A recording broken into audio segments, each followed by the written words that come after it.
I first want to thank them. They've been behind us through all, and this is the time now where we need them the most. If you haven't yet bought your ticket, go and buy your ticket. Or if you don't get a chance today, go and buy your ticket tomorrow morning before the game, and bring your family and come and witness an exciting game where the players are going to give their all to make this club and to make them proud. He to Navuka. Thanks much.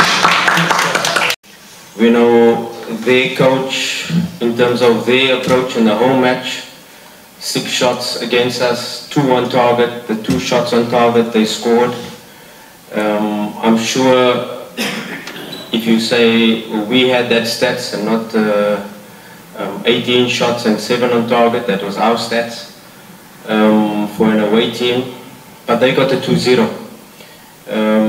We are definitely not going with the approach of getting 2 shots on target and scoring 2. We will have the approach of trying to create as many as possible, and of course we have to be very wary with the counter-attack threat, because they've got good quality players like Salah Mohsin, they've got El Rouge, that is called Ben Yusuf, they've got Dirmoum that is playing in behind, they've got Ahmed Ali, okay, he's not travelling, they've got Makhlouf in the midfield. So very players that are good on the transition, and we know in the last 89th minute that we conceded from a transition. So we have to be very wary in terms of our rest defense, in terms of when we are trying to put pressure on them and we are trying to create chances to score, that we don't lose concentration and concede a goal on the counter-attack. So our approach is very clear. We need 3 goals to qualify. But we have worked the whole week to say, let us try to score 4, because we know 1 goal conceded will require us to do so. Questions to Coach Fabio? I think the Azam game is slightly different, because Azam game we scored the 2-1, and now we were holding on to keep the result. So it wasn't really a counter-attack, it was more Faitoto with his brilliance, finding a runner, Zidane in behind, outside to inside movement that caught us, and not really a counter-attack. I think we've been very good in terms of stopping counter-attacks, because in the league we face low blocks every week. In the league, most of the game plans we face is trying to hit us on the counter-attack, and in the league a lot of teams are sometimes looking at us and saying, hey, our centre-backs are not on the halfway line, they're even further up into the opponent's half, and that is very key in terms of how we attack. And how we attack is very important as to how we're going to defend. So everything is interrelated, that if we attack with, let's say for instance, both fullbacks high up, both midfielders pushing on, and now they are leaving 3-4 players in the rest attack, we lose the ball or we cross the ball in and it falls to their players. Suddenly we faced with a 4 versus 2 or 5 versus 2. So that is really important as to when we are making these passes, that we are staying close together, that not both fullbacks are up high and wide at the same time, especially if the ball is shifted to one side. So we can always keep our structures really good, and at the same time, when we create these moments, we can put numbers in the box. Our counter pressing has been one of our strengths. That first 5-6 seconds after losing the ball is clear, but of course, this is a team that has big strikers, so they launch that first ball into Salah Mohsin, he lays it off, and then now there's a counter-attack being faced. And also if you analyze our second goal that we conceded, it was a long ball that they kicked from the goalkeeper, we cleared the ball, and maybe one of our defenders shouldn't have gone, and then that created a situation, probably offside as well, but VAR seemed to fall in the favour of Al Masri on all occasions. So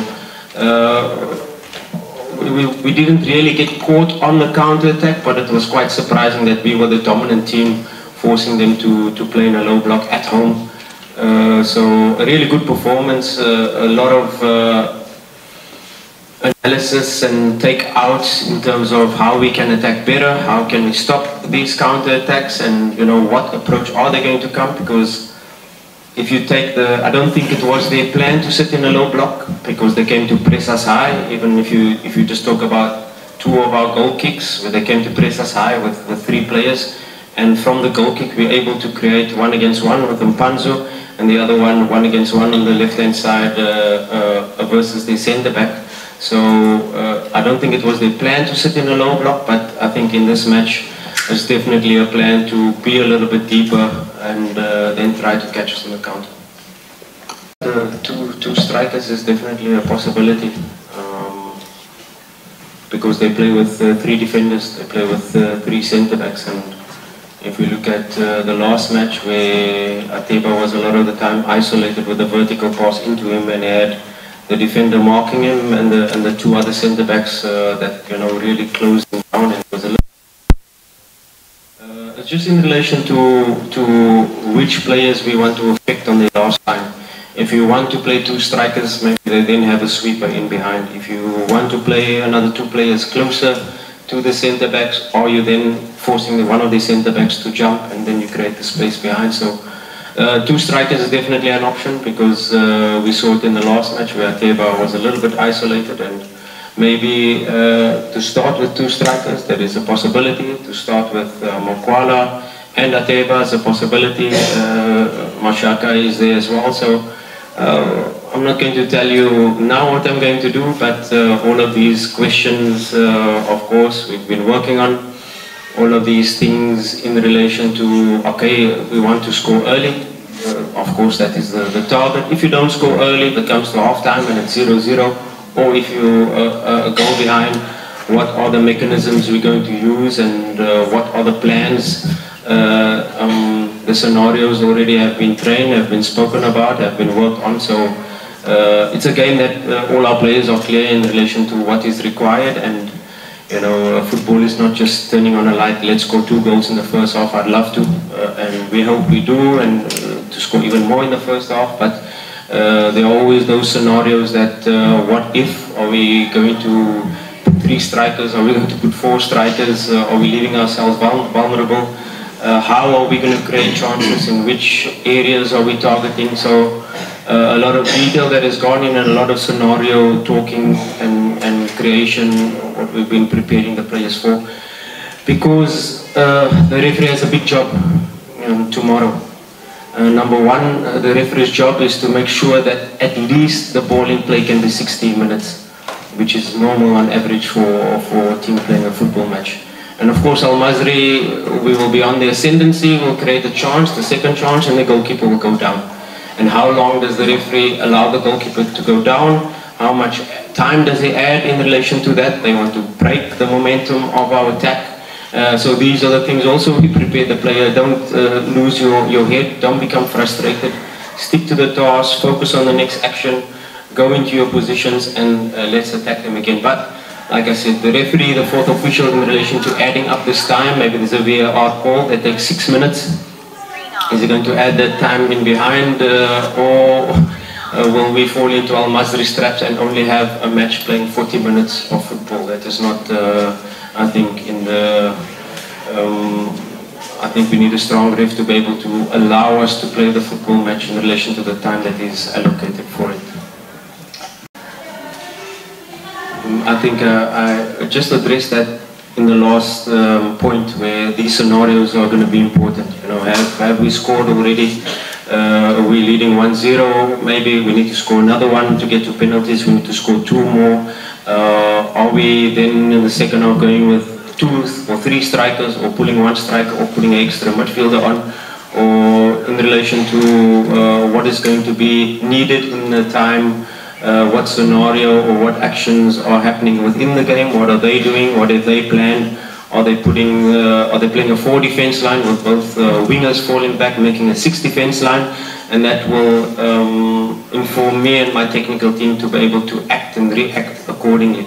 And sometimes in the last match, it looked like we didn't make any changes, but there were a lot of tactical changes within the game. There were a lot of positional swaps. There were a lot of fullbacks coming inside, fullbacks being a little bit deeper within the game. So in the first 10 minutes, for instance, there was already 2 different formations being played in the first 15 minutes where we had to swap it up already. So although you don't see a substitute a lot of the time, there are a lot of structural changes within the game to give us the advantage. You don't create 18 moments and these 18 shots, although off target, 6 on target or 7 on target, but there were even better moments where we could have created big chances, and these are due to the structural changes within the team. And don't be fooled that this game is going to require a lot of changes, a lot of adaptations within the game, and sometimes that's making a triple sub, and sometimes that's making no sub.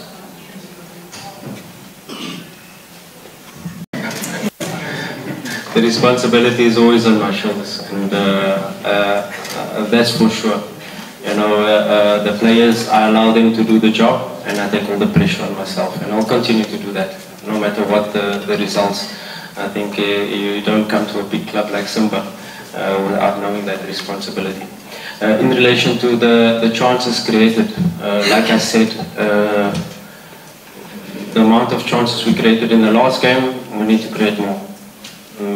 I can only hope that we create bigger, clearer chances for the players to be able to convert.